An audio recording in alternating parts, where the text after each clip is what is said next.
Hey guys, I'm Jordan Elkin. I'm the president of the Junior Committee for the Foundation. So excited to have you guys here. Thanks for coming.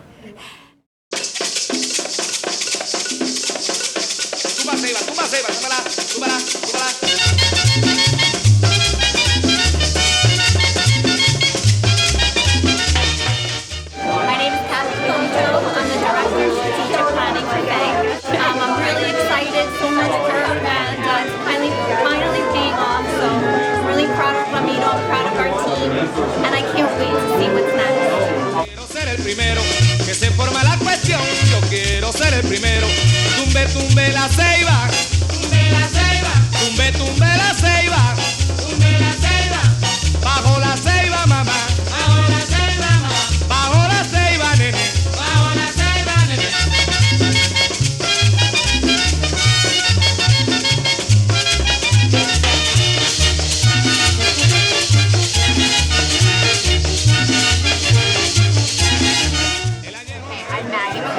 I'm the vice president of the junior committee, and me and Jordan worked tirelessly for this event, so we're very excited, and I'm really excited to have this as an option here today.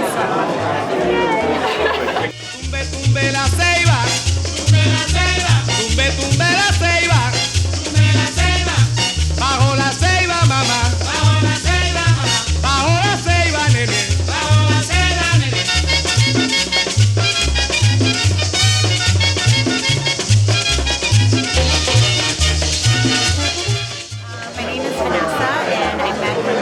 I met Ramiro today. I started following the Instagram account and emailed him and said that this is near and dear to my heart because my mother is from Honduras, and the turnout is amazing, and I'm excited to see all the things that are going to happen.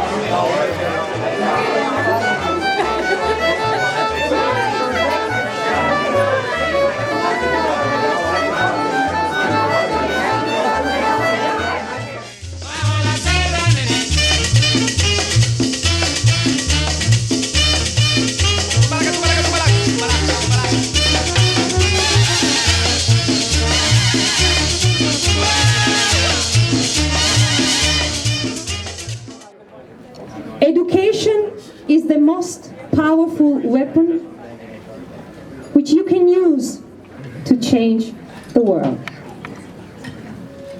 Because I knew you, because I knew you, I have been changed.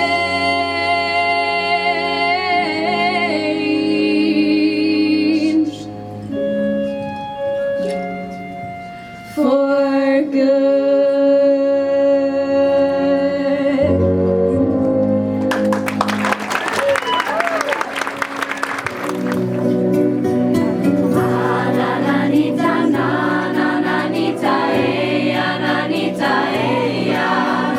Mi niña tiene sueño, bendito sea, bendito sea.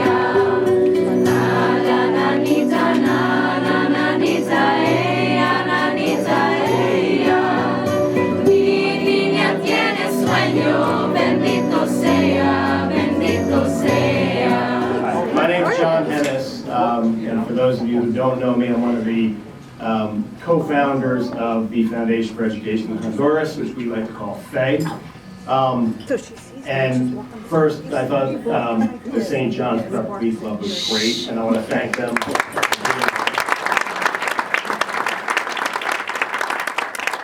And I also want to thank all of you for being here tonight. This is our first event, and it's really amazing to see such an amazing turnout. So thank you all for coming. My job tonight is really to introduce the other co-founder of FEIH, Ramiro Ocasio, but to call him a co-founder is a disservice to Ramiro, because the truth is that Ramiro is the inspiration behind all of this. There would be no FEIH without Ramiro. I definitely would not wake up in the morning thinking about kids in Honduras or how they're educated or not educated. So we owe Ramiro a great deal of thanks. But what I want to do is actually tell you about Ramiro.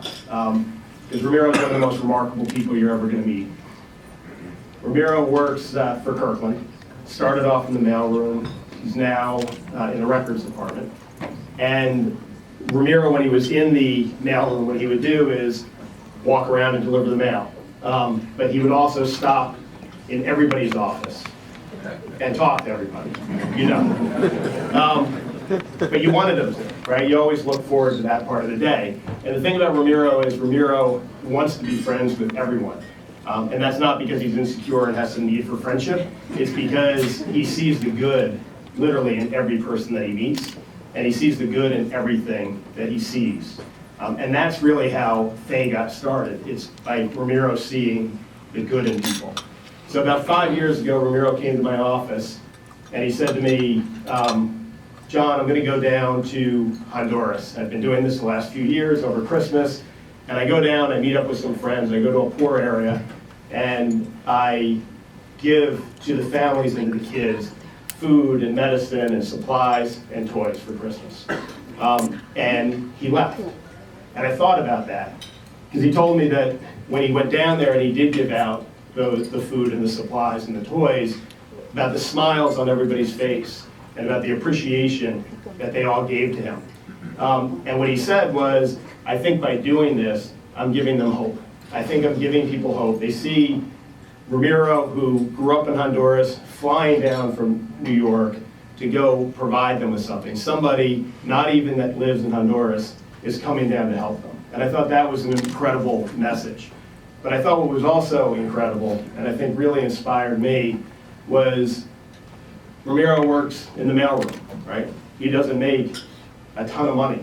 He lives in New York City, and after rent and food and clothes and going out, he doesn't have that much money left. Yet, when it comes to Christmas time, he takes what money he has left, and he buys a ticket to go down to Honduras, and out of his own pocket, he pays for the food and the supplies and the toys, and he hands them out. And he actually doesn't just write a check, but he does it himself. And that inspired me. And then as the years passed, we talked more and more about it, and we decided that we would get this foundation started. And I want to actually thank a whole bunch of people in this room, because I know Ramiro would get angry with me if I didn't, because as much as he is the inspiration and the leader, there's a lot of people that have worked very hard.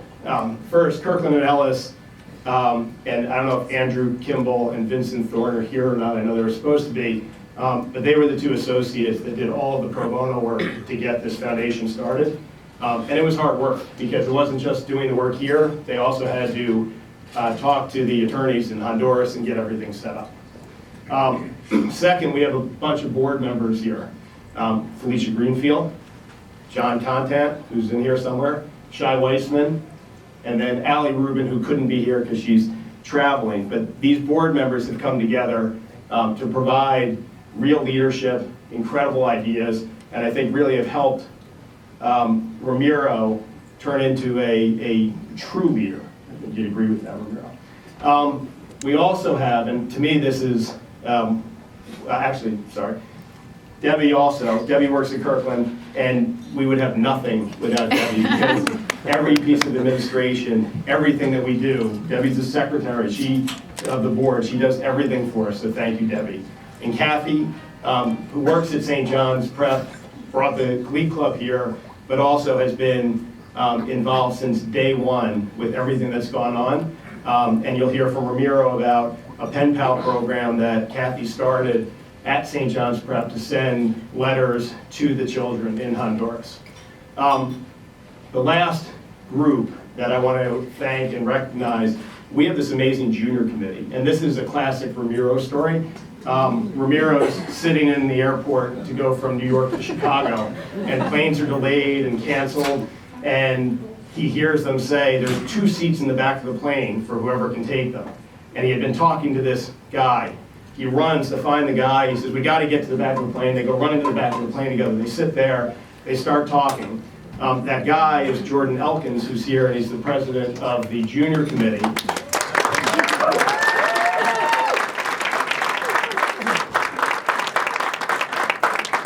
By the time Jordan got off the flight, he was sold. And literally, I've never seen anybody work so hard for so long. Jordan has been incredible. He set up this amazing junior committee. The vice president, where's Maggie? Right next to me. Maggie McGuire. also just worked incredibly hard on this entire silent auction, which I hope people are out there are going to go back in there and, you know, there's some great items and you should bid it up because it all goes to the kids in Honduras, but did such an amazing job on all of this. All right. So with all of that, I'm going to invite Ramiro up. After Ramiro speaks, we have a short video, it's 3 minutes long, and then everybody can go back to mingling and drinking and filling out those donation cards that are on there, because I really think that that for so little money, you can do so much. So hopefully everybody here, and everybody's got their own means and their own causes and everything else, but no matter how big or small, it'd be great if every single person here made some donation. That'd be an amazing thing for our first event for Ramiro. So let me have Ramiro coming up, and let's hear it.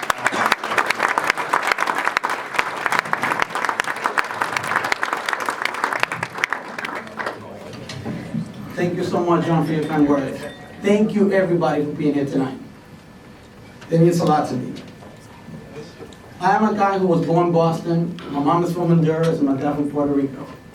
When I was 5 years old, I'm sorry, my dad passed away. So I grew up in Honduras. But as a young man, I always thought coming back to the States, and I did. When I was 18 years old, I landed in Miami. So after a few months in Miami, I decided to go to Boston to see my family, which I haven't seen in more than 13 years, and I did. I took the train from Miami to Boston, but I remember the train stopping in Penn Station. And one of my dreams was to ever be here in New York City. So I had a chance to walk around Penn Station, and I fell in love with this city, just like most of you guys. I remember walking around, I bought a hot dog, I bought a slice of pizza, I bought some noodles. I wanted to tell everybody back home that I had it all. I was in this amazing city. So I went on to Boston, and I lived there for 2 years. Then I had a chance to come back to New York City, and I did. I got a job here, I had an income, I made friends. I was living the American dream. So it was time for me to go back to Honduras, and I started going back in the holidays. And I remember on my 3rd trip, that's where everything changed. I was at a Christmas party with my friends and family in the big patio, and I'm eating, just having a good time and drinking. And this little kid crashed the party, he looked at me. And he said that he was hungry, that he needed something to eat. And I said to him, I'm gonna fix you a plate, just wait for me here. So I got out of the table. When I was walking away, he just snatched my plate and ran away. So I gotta chase this kid now. So I'm chasing him just to see where he was going. And I finally caught up to him. He got into the small house. Then when I walked in, I said a family of 4 eating out of my plate. Right in there, I knew I had to do something. So I went back to my friend's house and told her, look, you need to fix me like 10 or 8 plates of food. This family a block away is literally starved for Christmas. We should do something. She said, yes, Ramiro, go ahead. Put him in a plastic bag. So I went to this house and told this family of 4 just to have this nice meal, to accept this food for Christmas, let's have a good time. And they graciously accepted. But they only took 4 plates. The rest of the plates, they shared with their neighbors. At that point, it was the biggest lesson of my life, and I said to myself, well, Ramiro, starting next year, I'm gonna make a tradition and go to Honduras during the holiday and do things to poor communities, poor family. So every year start getting bigger and bigger and bigger. One particular year, and some of you guys are here in the audience, I told my co-workers and family and friends that I wanted to fix up a school in this village. This school was in bad condition. Bathrooms were dilapidated. Girls couldn't go to school sometimes because their hygiene, it wasn't safe for them. They didn't have school supply, no desks. So we collected $3,000. And with $3,000, we were able to fix up the school. We painted the whole school, we bought school supplies, we bought food, we bought desks, we fixed up the bathroom. There's a short video on YouTube showing the community working with us side by side. It was an amazing day. Their parent was so proud to send their kids to school. So when I got back here to New York, I started telling all of my friends, guys, you gotta see this documentary. You guys made a difference. $3,000 changed the entire community. These people are so happy, they have hope. 3 months later, the principal calls me and said, Ramiro, I got news. Say, tell me, I want to know. For the first time ever, not one kid dropped out of school. Not one kid. So after all this success, my co-founder, John Hannes, seeing this, said to me, Ramiro, we should establish a foundation.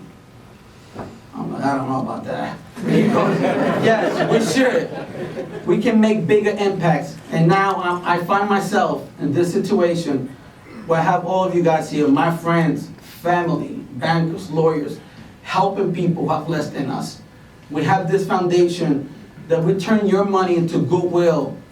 We're not only building school, we are building hope for entire communities.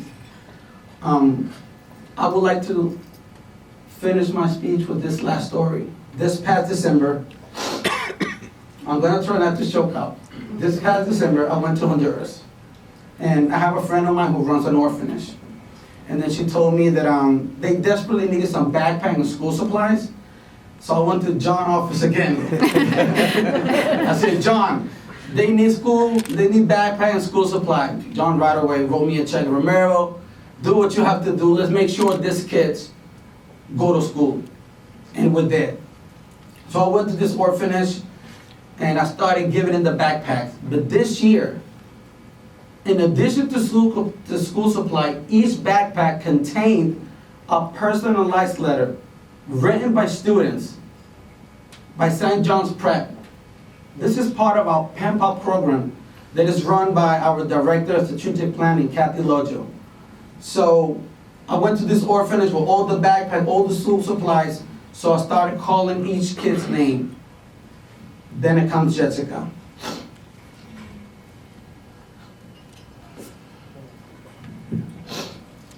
Jessica is a girl who they think is 9 years old. She doesn't have any parents, and she doesn't have a last name. So I remember calling her name to give her a backpack and her letter. And when I gave her a letter, kids in the back started shouting to me that she didn't know how to read to make me aware. I felt terrible. So I read the letter to her. So this is a short video that I would like you guys to see what happened that day. Wait. Jessica told me the most powerful word a kid had ever told me. She said to me, Ramiro, bring me a letter next year, and I promise I'll read it to you. But I have news. Jessica has kept her promise. Jessica is proud to go to school. Jessica is proud to go with her backpack. And even more recently, this is Jessica reading tests. Jessica now knows how to read.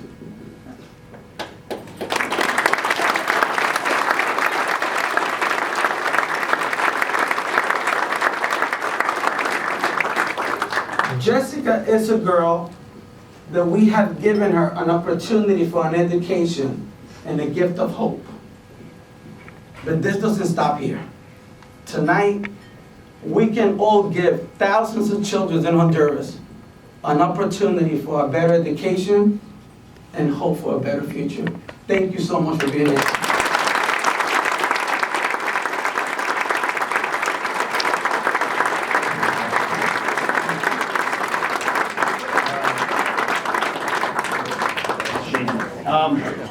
So we have a very short video, and I'm going to say one last thing, and then you guys will be off to mingle and drink and bid.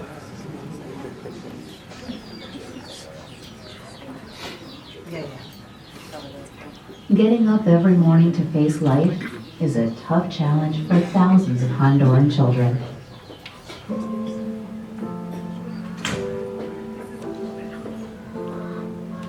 Nicole is 10 years old. Since the day she was born, she's lived with her grandmother and aunt in a house made of plywood.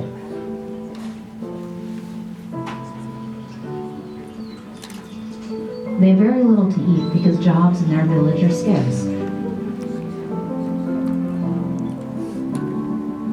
So, as I said, this is the first event that we've done But again, because of Ramiro and everyone who cares about him, and especially so many people at Kirkland and Ellis, not just the partners and the associate, but most importantly, the support staff, we've already raised enough money to actually rebuild that school. It's going to cost about $30,000.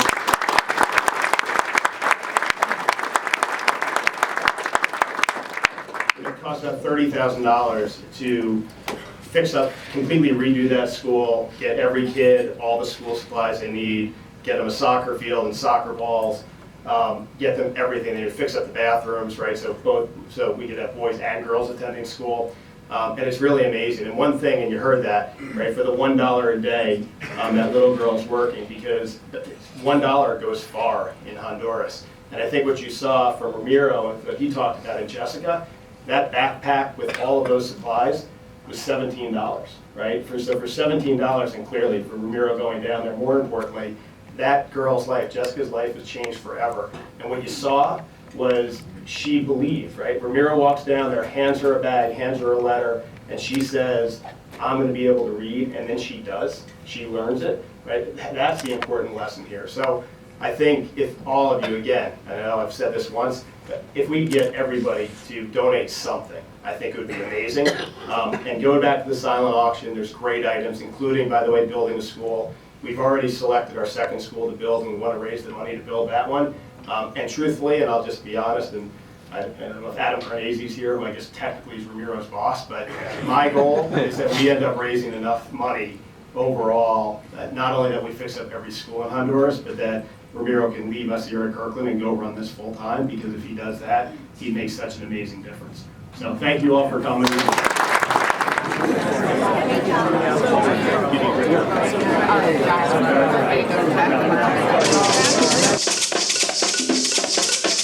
Tumba, súbala, súbala, súbala.